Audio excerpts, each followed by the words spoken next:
የመጀመሪያይቱ ወደ ቆሮንቶስ ሰዎች ምዕራፍ 14 ፍቅርን ተከታተሉ፣ መንፈሳዊ ስጦታንም ይልቁንም ትንቢት መናገርን በብርቱ ፈልጉ።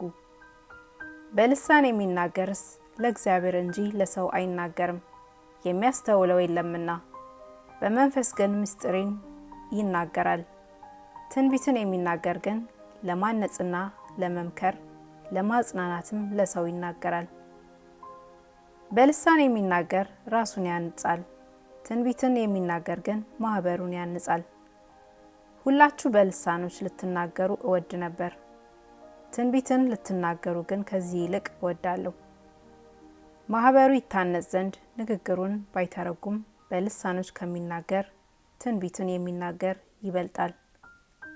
አሁን ግን ወንድሞቼ ሆይ ወደ እናንተ መጥቼ በልሳኖች ብናገር በመግለጥ ወይም በእውቀት ወይም በትንቢት ወይም በትምህርት ካልተነገራችሁ ምን እጠቅማችኋለሁ? ነፍስ የሌለበት ነገር እንኳን ዋሽንትም ክራርም ቢሆን ድምጽ ሲሰጥ የድምጹን ልዩነት ባይገልጥ በዋሽንት የሚነፋው ወይስ በክራር የሚመታው መዝሙር እንዴት ይታወቃል? ደግሞም መለከት የማይገልጥን ድምጽ ቢሰጥ ለጦርነት ማን ያዘጋጃል? እንዲሁ እናንተ ደግሞ የተገለጠውን ቃል በአንደበት ባትናገሩ ሰዎች የምትናገሩትን እንዴት አድርገው ያስተውሉታል? ለነፋስ የምትናገሩ ትሆናላችሁና በዓለም ምናልባት ቁጥር የሌለው የቋንቋ አይነት ይኖራል፣ ቋንቋም የሌለው ሕዝብ የለም። እንግዲህ የቋንቋውን ፍቺ ባላውቅ ለሚናገረው እንግዳ ሆናለሁ፣ የሚናገረውም ለእኔ እንግዳ ይሆናል። እንዲሁ ደግሞ እናንተ መንፈሳዊ ስጦታን በብርቱ የምትፈልጉ ከሆናችሁ ቤተ ክርስቲያንን ለማነጽ እንዲበዛላችሁ ፈልጉ። ስለዚህ በልሳን የሚናገር እንዲተረጉም ይጸልይ። በልሳን ብጸልይ መንፈሴ ይጸልያል፣ አይምሮዬ ግን ያለ ፍሬ ነው። እንግዲህ ምንድን ነው? በመንፈስ እጸልያለሁ፣ በአእምሮም ደግሞ እጸልያለሁ። በመንፈስ እዘምራለሁ፣ በአእምሮም ደግሞ እዘምራለሁ። እንዲያማ ካልሆነ አንተ መንፈስ ብትባርክ ባልተማሩት ስፍራ የተቀመጠው የምትለውን ካላወቀ እንዴት አድርጎ ለምስጋና አሜን ይላል? አንተማ መልካም ታመሰግናለህ፣ ሌላው ግን አይታነጽበትም። ከሁላችሁ ይልቅ በልሳኖች እናገራለሁና እግዚአብሔርን አመሰግናለሁ። ነገር ግን ሌሎችን ደግሞ አስተምር ዘንድ በማህበር እልፍ ቃላት በልሳን ከመናገር ይልቅ 5 ቃላት በአእምሮዬ ልናገር እወዳለሁ። ወንድሞች ሆይ በአእምሮ ሕፃናት አትሁኑ፣ ለክፉ ነገር ሕፃናት ሁኑ እንጂ በአእምሮ ሽማግሌዎች ሁኑ።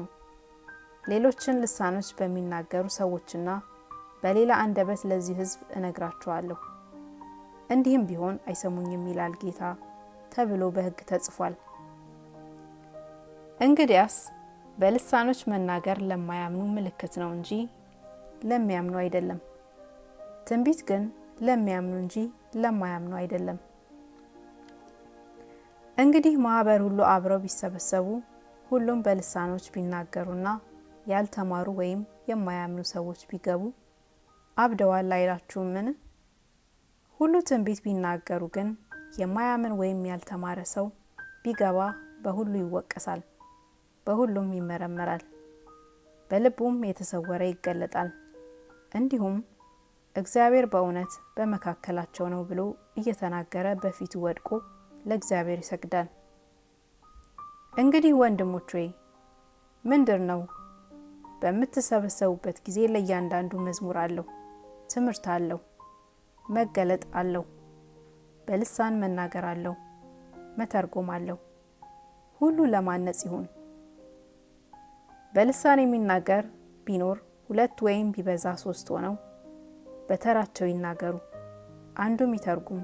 የሚተረጉም ባይኖር ግን በማህበር መካከል ዝም ይበልና ለራሱና ለእግዚአብሔር ይናገር። ነቢያትም 2 ወይም 3 ሆነው ይናገሩ፣ ሌሎችም ይለዩዋቸው። በዚያ ለሚቀመጥ ለሌላ ግን አንድ ነገር ቢገለጥለት ፊተኛው ዝም ይበል። ሁሉም እንዲማሩ ሁሉም እንዲመክሩ ሁላችሁ በእያንዳንዳችሁ ትንቢት ልትናገሩ ትችላላችሁ። የነቢያትም መናፍስት ለነቢያት ይገዛሉ።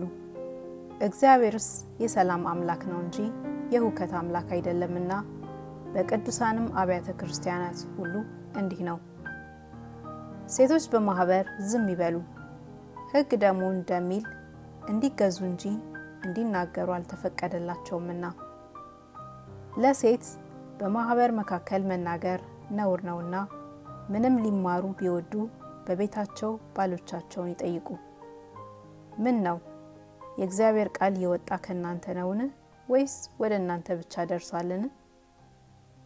ማንም ነቢይ ወይም መንፈሳዊ የሆነ ቢመስለው ይህች የጻፍኩላችሁ የጌታ ትእዛዝ እንደሆነች ይወቅ። ማንም የማያውቅ ቢኖር ግን አይወቅ። ስለዚህ ወንድሞች ሆይ ትንቢት ለመናገር በብርቱ ፈልጉ፣ በልሳኖች ከመናገር አትከልክሉ።